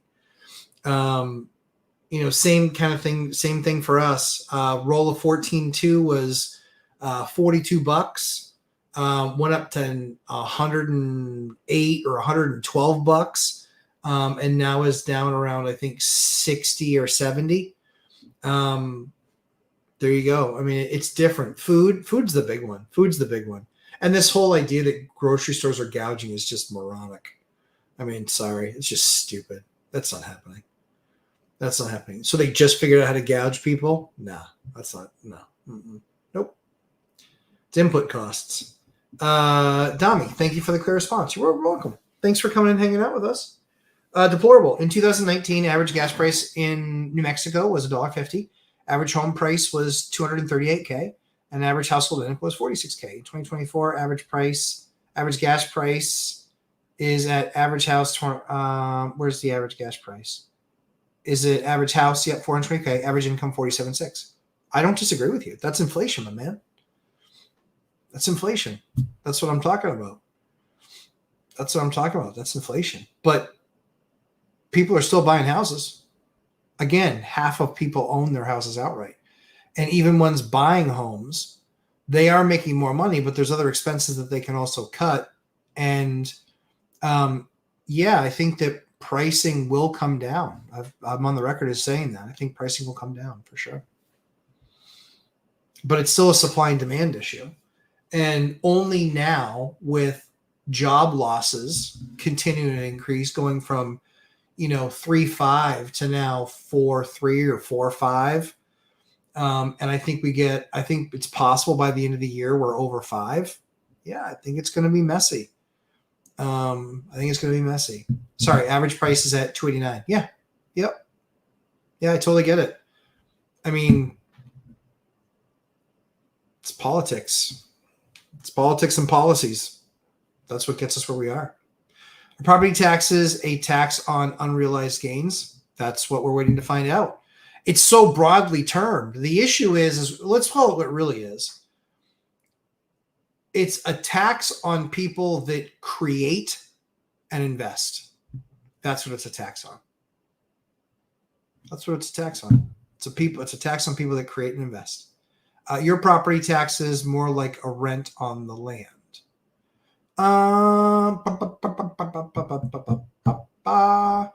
Yeah, I mean, to a certain degree, sure, but that's the system.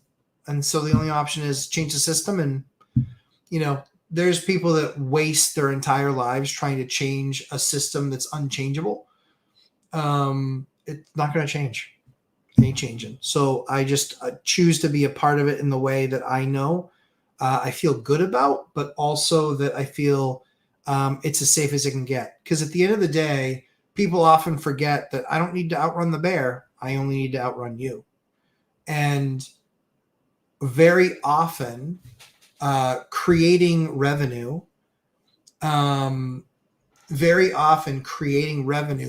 is what puts you in the position where you can outrun other people from the bear. So even if all of the properties got confiscated, right? Like, let's get nuts.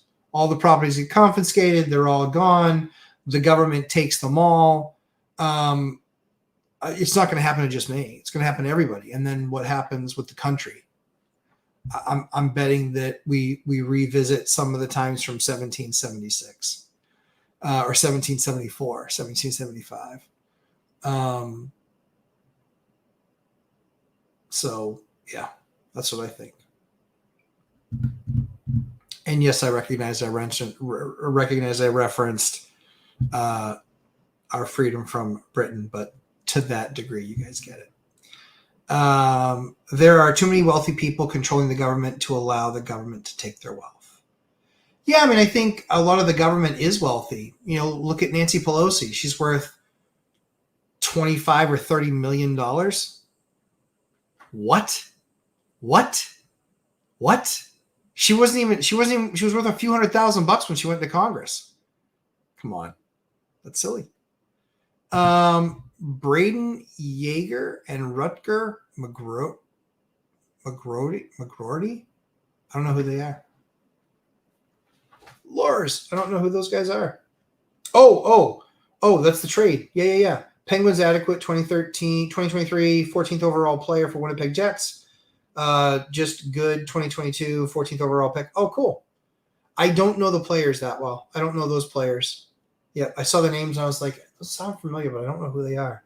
Now I know why they sound familiar. I haven't done a whole lot of scouting on those guys, in all honesty. BuzzTune, hey Matt, when you guys do the Three Amigos videos, how much time is spent talking off camera with like a mastermind session, growth together over the years? Not much, believe it or not. Yeah, like we're on a few minutes before we kind of catch up. How's the week? How's it going? Good week. What do you got coming up this week? That sort of stuff. Then we do a couple videos. And then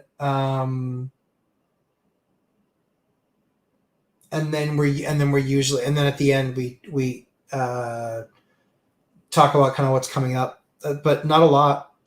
We text more. We text good throughout the week. And so that's really kind of the time we come together and we do videos, but we'll talk about ideas or things like that, or something that we saw that we want to talk about. So yeah, that's usually how it goes. Good question though. Yeah, growth together over the years. Yeah, I think it's just, really to Zoob's credit, he really just wanted to have people that wanted to give back. And so I don't know everybody on the channel, but I've spoken, I've had conversations with Anna Kelly, Dion, obviously, Mike, obviously, Coach Carson. Who else? I mean, I've talked to most everybody, but I'd say the people that I stay in more ready contact with, I've got 5 or 6 friendships. Yeah, where we connected with people and we kind of talk. Yeah. Yep. Good question. Wealth with rentals. How long was the fastest closing you did with traditional banking? 30 days. Can ask the lender to close faster closing. Yeah, 30 days. Yep. Yeah. The problem used to be the problem used to be the appraisals, and now they're not bad. We put out a bid for appraisal. We got an answer back within 2 days, and they said they'd be done the report within 14. So under agreement with the PNS, send it off to the bank. They then order the appraisal. 14 days later, that's in, and then if that's good, then it's title, then it's closing company, title insurance, Alta close. So you could close in under 30 days for sure. I just gave a company a deal, a closing company, the one that we're trying to close with, on the 20th. On the 20th, and we're closing on the 31st. That's 11 days. And the bank had it for a few weeks. Channel 6 San Diego, greetings from Pacific Northwest. Good to see you. Any sense you may start doing cabinets again? Yep. So, Chris, I answered that question. I think you had to pop out for a second. They were just having some shipping issues, and now we're back to it. Yep, we're back to it. The designer that I was working with, he's got some time. He was crazy busy this summer, but yeah, we're back to it now. Yeah, we're doing cabinets. We have a few that we're doing. Lars Nielsen, Rutger McGroarty was the captain of the U.S. gold medal winning junior champion. I knew that team. I knew that name. Yeah, that's good. Good player. Let's see. Fire and Ice. Lars, technically speaking, yes. Also, national rent control is being proposed when Walt said the housing is a human right. Yep, just take an executive order to eliminate federalism. Yeah, so guys, look at where Waltz is from. He's from Minneapolis, Minnesota. Look him up. Look him up. He is the idiot who put in place 3.5% rent control. Normal rent control helps out landlords a lot more than it helps out tenants. Rent control like that will hurt everybody because builders won't build, and there's a lot of build to rent, and people won't build to rent. And so that will put strain on supply. And so what that will do is it will, there's a lot of other ways to get around rent control because that's only for an existing tenant. That's it. That's it. So unless you're a perfect tenant, and even if you're perfect, the wrong landlord, you might piss him off and he might try and do the wrong thing. And yeah, I just said the wrong thing, but that's what happens, guys. That's what happens. So sow to the wind, reap the whirlwind. Lars Nielsen, Matt, I know you're busy. I know it isn't easy to get behind on emails. Yeah, I sent you a bump email earlier today. Okay, cool. Yeah, next week is when the kids start. The kids start school next week. So I'm going to be more attentive next week.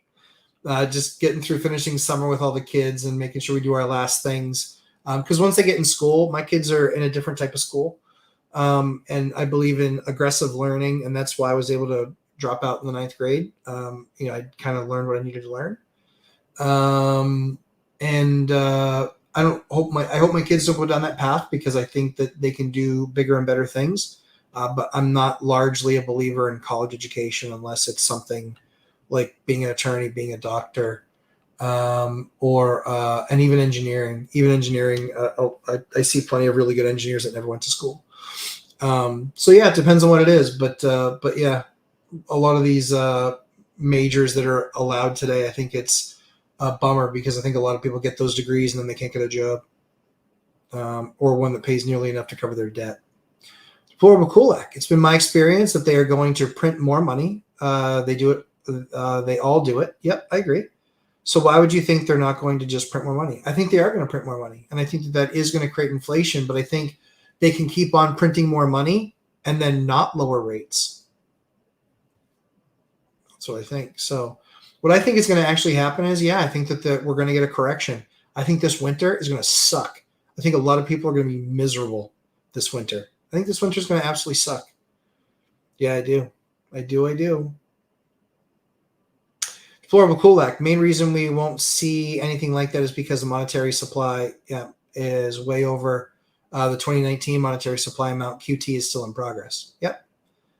Fire and Ice. I doubt rent control gets through as there are too many lobbyists and politicians that own rental properties. I think that's part of it, but I also think that there's just no way rent control gets through. There's just no way.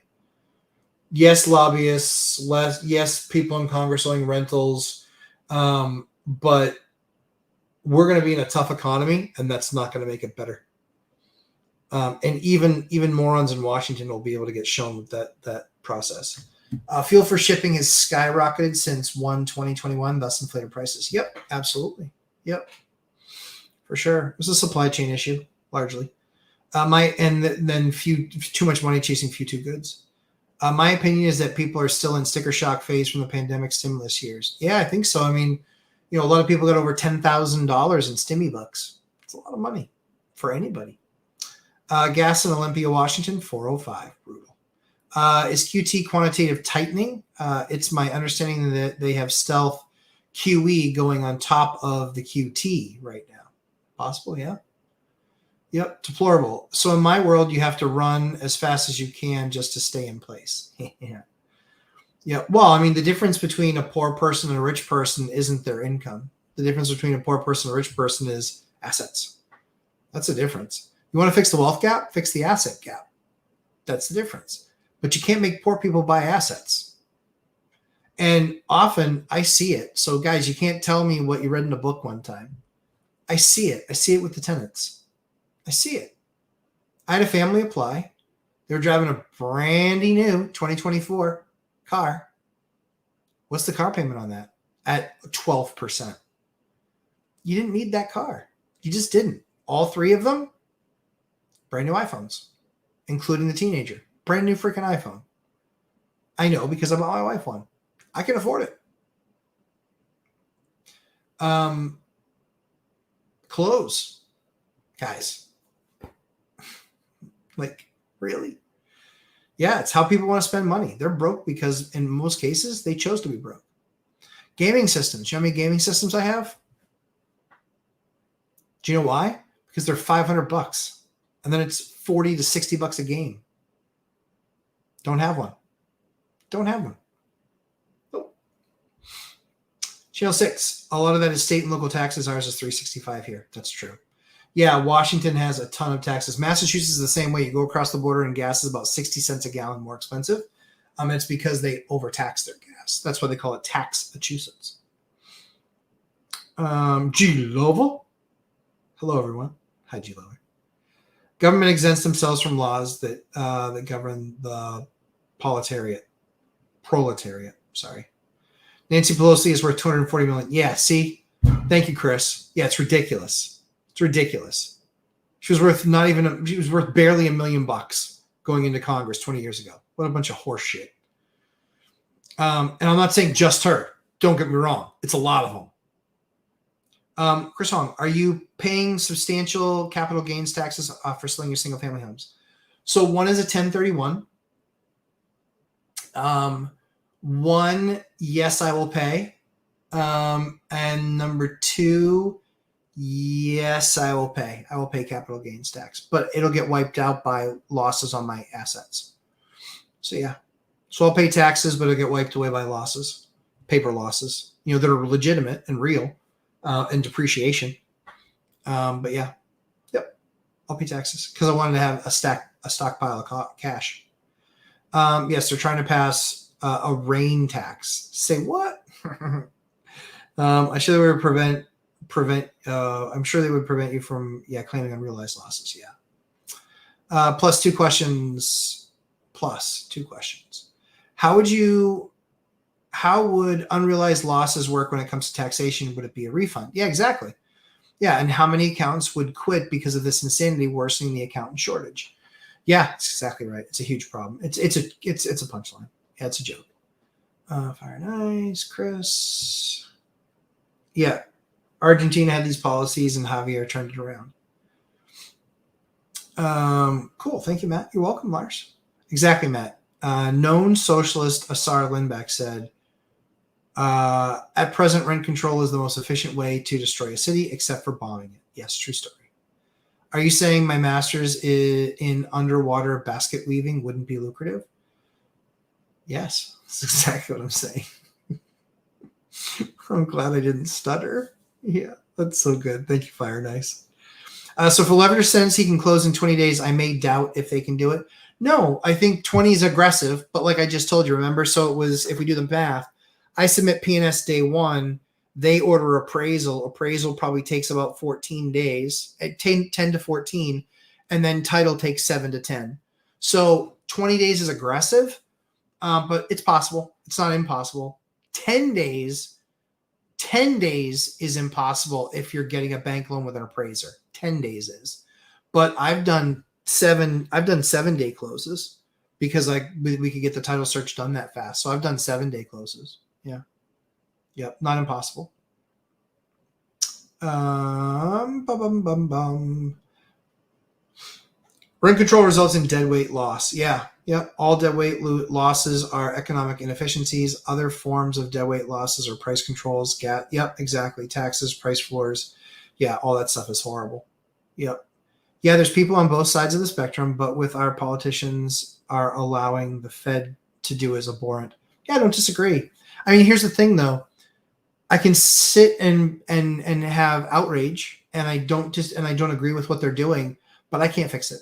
And so what is a far better use of my time is recognizing what they're doing, listening to people like uneducated economists and taking that into account when I make my decisions, and then still being in the game and making that make me money. That's what a better use of my time is. 25K free down payment for first-time home buyers. Yeah, that won't happen. It's just not going to happen. They can't fund it. And yes, I know. Does funding mean that they can't do it? No, maybe, probably so, but it won't work. Fire and Ice Insider Trading. Oh, hell yeah. Ben Kensinger, thank you for your videos. I'm very close to my first deal in South Bend, Indiana. Ben, congratulations. I actually know South Bend. It's beautiful. And there's a decent amount of tech there. There's a lot of companies that hire students there. So congratulations to you. I actually like Indiana. I like Indiana. I like state government there. A lot of times local government's pretty good there. Indianapolis. I know that South Bend isn't Indianapolis, but I actually really enjoyed Indy when I was there. So I'm, if I started remote investing, Indiana would be one that would be on my look at list. I don't think I will, only because we're big enough. I know this market too well, and there's just no reason to diversify and get into other markets. It's too much work for where I'm at. Well, with rentals, 20 days with rentals. If it's cash, 20 days isn't crazy. Even with banks right now, like I said, I mean, I didn't push this one very hard and it'll close in 30. If I needed to close in 20 or 22, it's possible. Cash is easy. Cash is 7 to 10 days, but yeah, it's still doable if it's bank stuff. Deplorable Collect, do you believe now is a good time to stay liquid and wait for the pain to get to unbearable and pick up housing units when the blood is in the streets? So I think that I buy good cash flowing deals no matter what is going on in the economy, because I want good cash flowing deals. That's what I do. And so I believe doing that homework, looking through, trying to find great deals. Yes, you can still find great deals. I still have a decent deal every month across my desk, or one that I create. So I still do deals. And I still do deals pretty regularly. Sold one last month, bought one the month before that. A few months before that, bought one. So I've done 3 deals this year. I've got another one that's going to close next week. So that'll be 4. But yeah, the reason that I'm selling some of those assets is I believe that they're, so my equation is I believe it's more likely that it goes down 5% than it goes up another 5%. And when you cash out refi, you can only take 70% out. And so that leaves 30% behind in the house. So the best way to untap that, I don't want a HELOC at 12 points. I want to just say, you know what, look at the asset. Yeah, it makes sense. Let's let this one go. Of my first 6 buildings, Of my first 6 in my 23-year journey, of my first 6, I own 0 of them still. So if you own look at my first 5, I own none of them. If you look at the next 5, I think I own 3 out of those 5, and of my next 5, I think I still own all those. So I get to a point where I look at the asset and I just go, yeah, I can re-lever it. I could sell it and get access to that other 30%. So that's what I looked at in this particular case. A couple of these assets, I was like, you know what? I feel like it's more likely that they're going to go down 5% or flat than go up 5%. I can get access to that 30% right now. And yeah, I can pay my capital gains, but it's long term, so it's 15%. So it's not 30%. So even if I'm giving the government back some money, but I get more dry powder, do I believe the market's going to go down 10 or 15%? Probably not 15, maybe 10, maybe. But the big thing for me is I want to be able to bail. I will find a deal that is a massive discount or a massive opportunity. I will find a deal like that, and I will have cash to buy it cash. And then I can refi it with bank debt if I want to or not. So yeah, so to answer your question, deplorable, yeah, I think the market's going to go down, and I'm creating dry powder, more dry powder. And then my income from the building, from the units, we've got a big chunk. We've got $28,000 worth of rentals that are not on market right now because they're under construction. So yeah. Matt, after you created the trust, do you now buy in the name of the trust? Yes. Yep, buy in the name of the trust. The interest rates are not different for trusts; they are different for LLCs. Yep. After the land trust, do tenants pay to the order of your land trust? I don't have a land trust. I only have a trust. Yep. So I don't have a land trust. Yes. Congratulations to Ben. I agree. Thanks, Tim. Yep.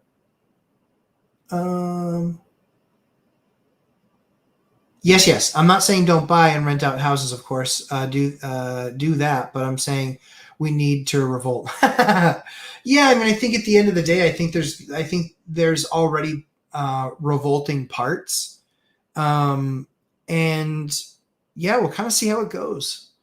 I'm concerned for our republic. I am. And South Bend is our home to our rival, the Notre Dame Fighting Irish. Yes, of course. Yes, I know the Notre Dame Fighting Irish. Yep. Sup, really? Hey, Johnny Cashflow. How's it going, pal? I'm wholesaling to stack some cash. Any thoughts? Yeah, I mean, dude, if you can do it, I think now's the right time. I think now's the right time to stack cash. I've got some siding projects. I got a couple roofs. I'm holding off. I want to be able to give some guys work when, if this winter's as bad as I think it's going to be, and then going into the spring, if it's that tough. So yeah, for me, I'm with you. I'm stacking cash, creating more money, doing my rent raise. Honestly, guys, doing my rent raises now. We did 6 or 7 in June. We did half a dozen in July, and we did I think 8 in August, maybe 8. Yeah, something like that. I think 8 in August. And I think we did 2 in September. Not a lot in September because the majority of our leases are May, June, July, August. Do you think a 2,300 square foot house with 6 bedrooms and no backyard in a nice neighborhood still a desirable house for a family with kids, or is it going to be very hard to rent? I think that's the challenge, right? Is usually when they're buying that. So I think that there's 2 pieces to that. One is if you have 6 bedrooms, you're unique. There's not a bunch of other units on the market with 6 bedrooms questions. I just saw World Building Journey cut out of the corner of my eye, saw a question. So I think that it's unique. I think if it were a 3-bedroom, then you're in competition with everything else. It's a 3-bedroom with a yard. If you're a 6-bedroom, there's no other competition. A 5-bedroom, there's no other competition. What is the other competition? What I would be doing is I would be talking to Section 8 and seeing, do they have anybody with a 6-bedroom or a 5-bedroom requirement? That's what I would be looking at. 5-bedroom, that large of a house, is a tough rent because so few people need it, and so few people, and there's really not a lot else like it in the market. If you look up in your town, they probably have a delineation of how many houses are available with what bedroom count. Of the renting market, I have like 20% of the renting market in my area for 4 bedrooms and above. And that's where I wanted to play. I wanted to play in those big 4 bedrooms. So I have a lot of them, 4s and 5s. Do they pay to the order of your revocable trust? Yep. They do. But it's a trust account. And so even if they make it out to me, I sign it and endorse it, trustee, and then put it in a trust account, because that's the operating account for the properties, because all the properties are in the trust. Yep. Deplorable. Glad to hear it. I'm selling a house right now to get the cash because I believe it will be a buyer's market next year. Yeah, I think it's you certainly can do that. I'm certainly doing that with some of mine. I wouldn't sell my house like that. But I would sell assets. Yeah, I would definitely sell assets. And so I am. Dub, sorry if this is a stupid question. Dub, never worry about that. Does a trust help you at all if someone comes after you? I know that LLCs have really lost their efficiency, becoming easier to pierce. Yeah, disregarded entities, easier to pierce. LLCs are useless. Trusts are useless for protection as well. The most valuable thing about trusts is it gives me a position where something ever happened to me, something ever happened to my wife, the other one can literally step in like nothing happened the next day from a business perspective.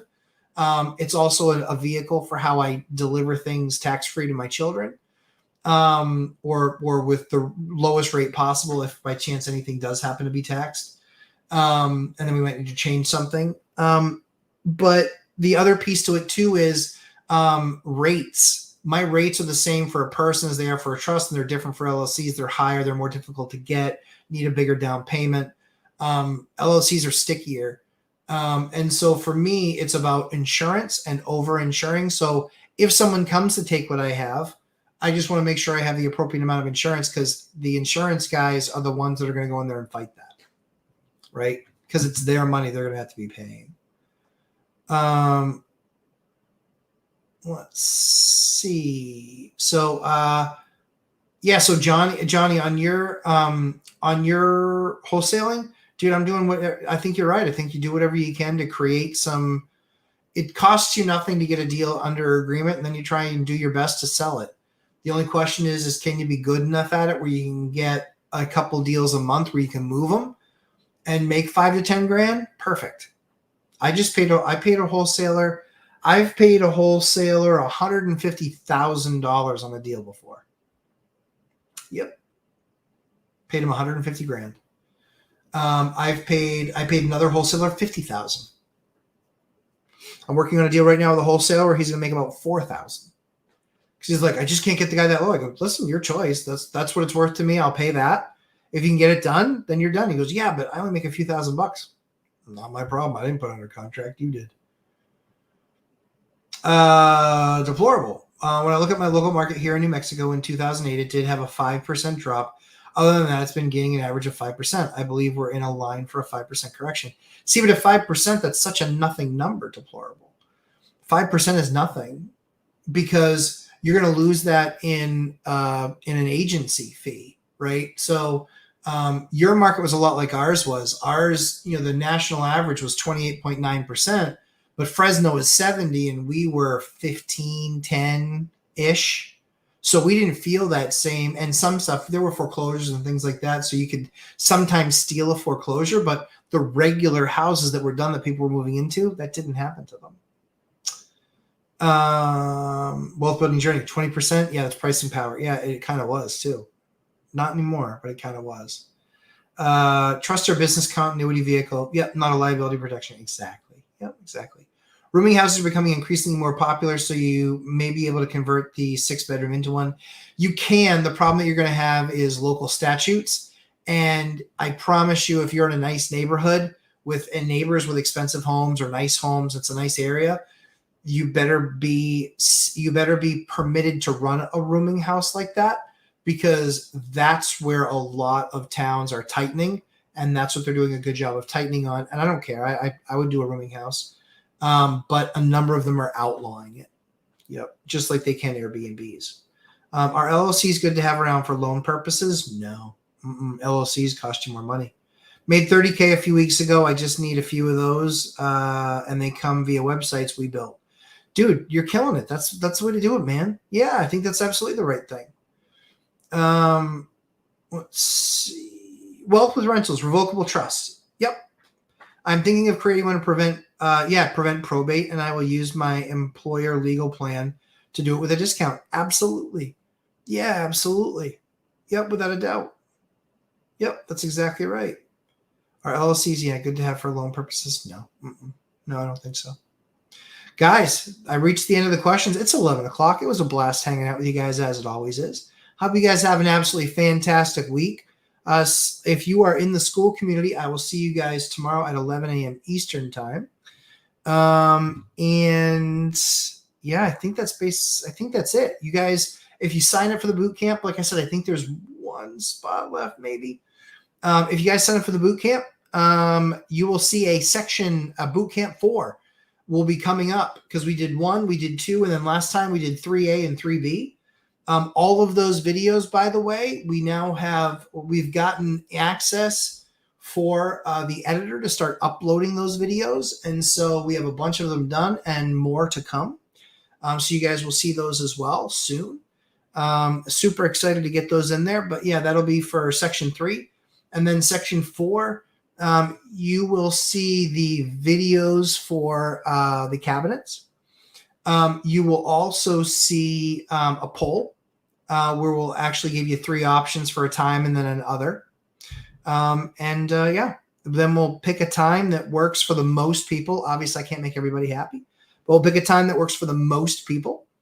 And then a couple people might not be able to make this one, but we'll do another one in January. I know that I don't know the hard dates on that one, but I know that I'm almost positive we're going to do one starting in January. It might start in February, but I think it's going to start in January. But we're definitely doing one. And then January, February, March, maybe beginning of April, because I'll be gone for a couple of weeks when we're doing the events. So it might be beginning of April, and then May, June, July, August, September. Yeah, and we'll see what kind of market we're living in. But guys, thank you so much for coming and hanging out with me. I always appreciate it. Please hit the like button on the way out. Please make sure you take this video and forward it to some friends. If there's anything in there that you think that they should learn. And we will be doing a special 10,000 subscriber event with some pretty impressive giveaways that we're going to do. And that will be a bigger event, probably definitely done in September sometime. But I hope you guys have a great week. Have fun. Have a great weekend. And if you're in the school community, I'll see you tomorrow. And if you're in the lumberjack community, thank you. I appreciate you guys. I appreciate you being with me and let me be a part of your journey. Have a great night, guys. Take care. See you, everybody.